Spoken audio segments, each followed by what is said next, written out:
seeing how you guys started, like, how would you describe the music environment that was around you when Poppies first started? Um, yeah, there was kind of bit of an indie scene going on, which kind of drew from punk and post-punk, and that was kind of what we were interested in. We kind of left a band that contained members who went on to be the Wonder Stuff. I think they wanted to be a bit more kind of professional sounding, and we were just a bit anarchic and just wanted to make a noise and drink and fall over really at that stage. So yeah, we just set about writing like little short pop punk songs and started traveling around, and it started to pick up. Yeah.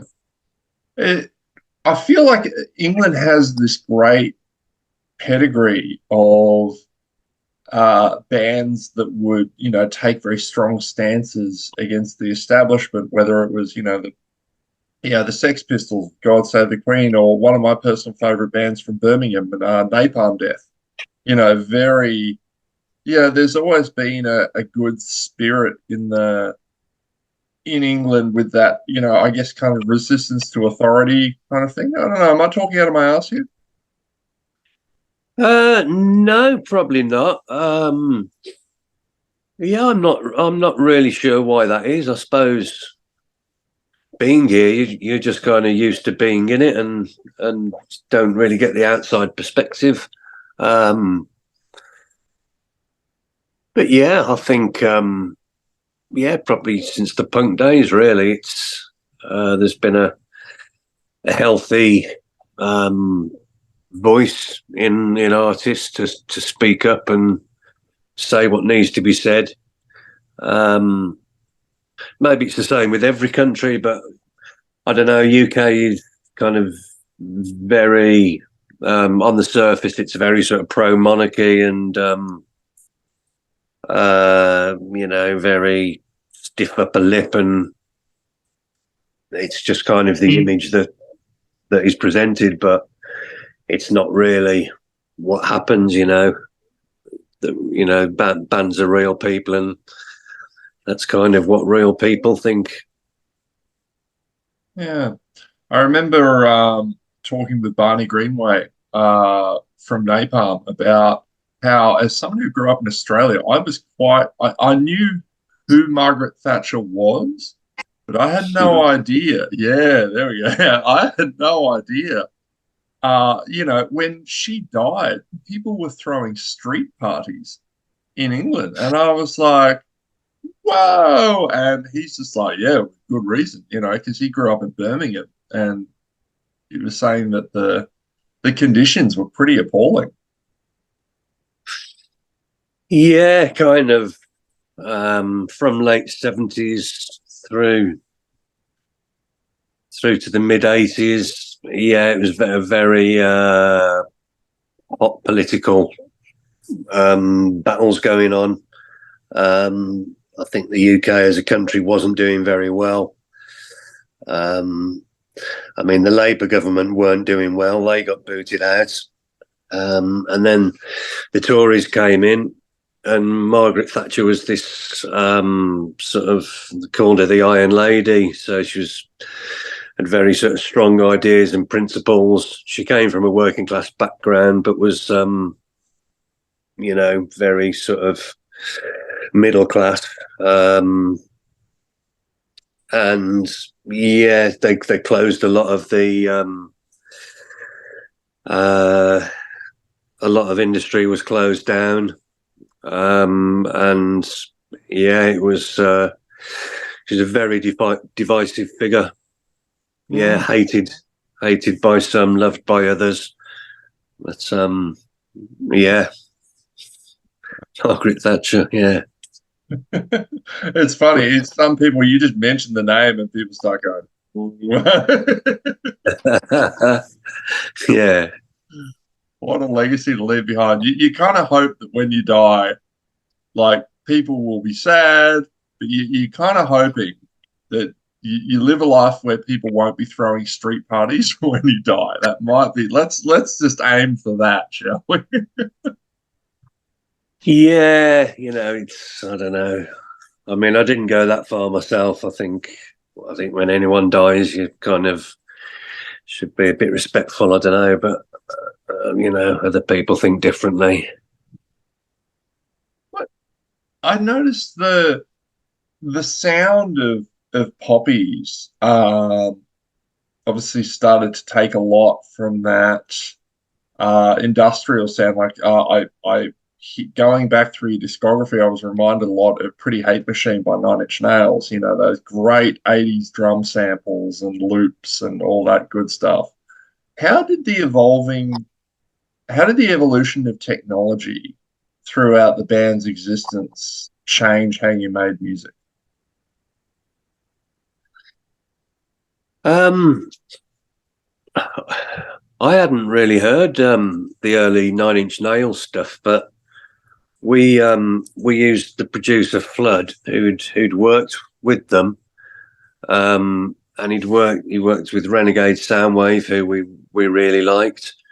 Um, so I guess he brought a lot of those sounds with him. I mean, we wanted to make that kind of dense noise and have that edge.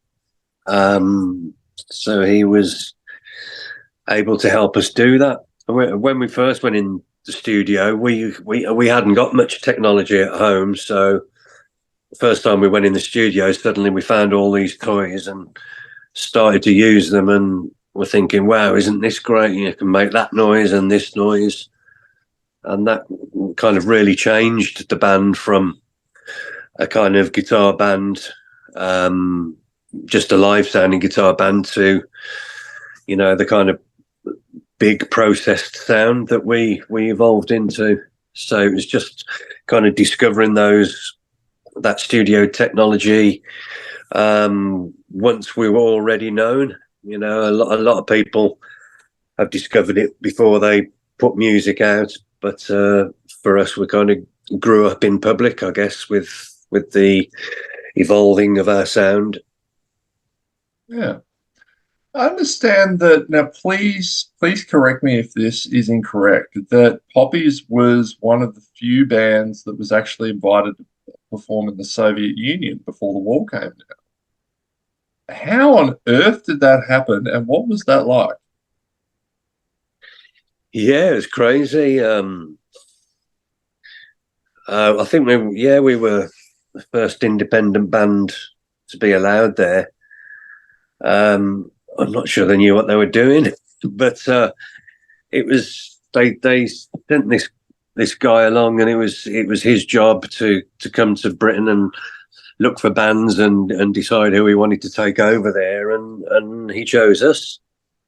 I suppose he thought we were quite different because this was the time where we were just evolving into something different other than a guitar band, and uh, so he thought we had something and we should be seen. Um, and yeah, it's pretty crazy over there. I was vegetarian. I don't think I ate properly for about the 4 days we were there. I think I just had some wrinkly old salads, but and topped it up with vodka. But yeah, it was an eye opener. It was quite an honour, really, to be invited over there, I guess. What were the I I don't want to sound, make them sound like a, developing country. Like, what were the conditions like? But I wonder, like, uh, what were the interactions with the locals like? Because I remember, seeing footage of Pantera going over with Metallica. They played this Monsters of Rock festival at AC/DC in the very early days of post, post the Soviet Union, and people were, I mean, they played to over 1 million people. Just people were that excited to see Western music. What do you remember of the reactions of the locals? It was, excuse me. Right. It was really good. It was quite a large crowd. Not that we were a known name as such. It was, it was just organised well, and it was, it was something for the people. And they were very friendly. I got treated really well. You got the impression there wasn't a lot of money around. I mean, we got into this restaurant which was meant just for kind of like the top party people. And that was because we the guy who brought us over, he took us in there. But if it wasn't for that, people were queuing for food, and it wasn't so great back then. I mean, this was 1987. Mhm. But people themselves were great. They, just wanted to see, a Western band, and yeah, they loved it. Nice. What a collaboration that I knew from when I was young was the song "Their Law" with the Prodigy. How did Poppy's like? Was Poppy's in charge of the guitar riffs on that, or what kind of collaboration was that? So Liam got in touch and said he wanted to write a song with us. So we sent some stuff over, just recorded it. And I sent this keyboard riff that went amongst other stuff, and the progression that went with that. He came back and he said no, he didn't want any electronic stuff. He just wanted guitars and vocals, and maybe samples. So that riff was played again, but on the guitar this time. A friend of ours, Kerry, who we always used in the studio because he was a great guitarist. He played the riff, and so we sent these parts to Liam, and then he made the song out of some of the parts that he'd written and some of the parts that we'd sent. Yeah, he did a great job. Amazing track. What do you what do you miss most about the 80s and 90s, if you do even at all? Um, seemed to be a period where a lot of new music was happening. I mean, quite quickly we got hip hop came through really strong, and that was followed by acid house quite quickly. And so there were a lot of kind of electronic hybrids. Doesn't seem to be so fast paced these days, the speed of change. But yeah, so those days were like, discovering great new music all the time. And then we were keen to sort of use those ideas on our own stuff. And so we had this constantly evolving sound.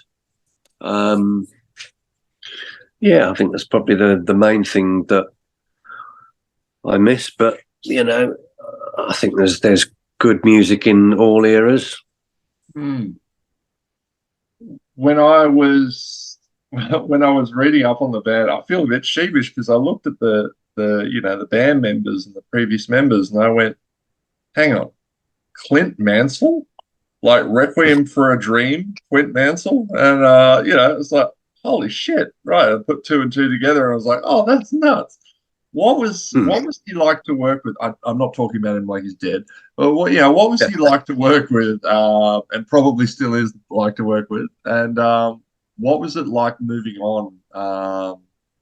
When Poppy's evolved away from him.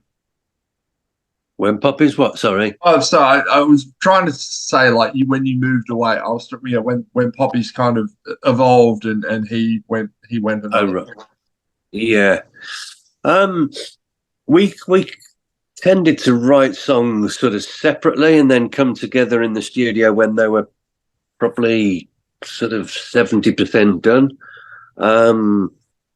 So yeah, maybe me and him didn't sort of collaborate so much. because we both brought our own ideas to the table. But yeah, you know, Clint was a great songwriter, wrote some great tunes. And then after we had that hiatus, he did some movie stuff, some soundtrack stuff, which went down great. And we were due to get back together as a band and do an album in 2005, I think it was. And initially he was up for that, but then came back to us and said he really didn't think he could commit because he'd just got too much on with his soundtrack stuff, you know, which we understood. So that was a bit disappointing, but, you know, it was not too long before I, for one, realised that I wanted to carry on, and, you know, that although the personnel had changed, that's quite normal in life. So we moved on. Yeah. What can Poppy's fans expect from these shows that you're bringing to Australia? So we're going to be doing bangers. So all the sort of tunes that people see as our big tunes, and you know, the ones that they're used to perhaps hearing played on a dance floor in a club or on the radio or whatever. I don't know how much radio play we get there. Probably not much these days. But yeah, so it should be good. It's all the favourites. So hoping everybody has a good jump around and a drink and a party, and yeah, it's all good fun. Easy. Graham, this has been awesome, man. Thank you very much for your time. And yeah, man, I'll be seeing you. I should be seeing you in Brisbane. So okay, brilliant. Yeah, come and say hello. will do, mate. All right. Have a great day. Cheers. Take care.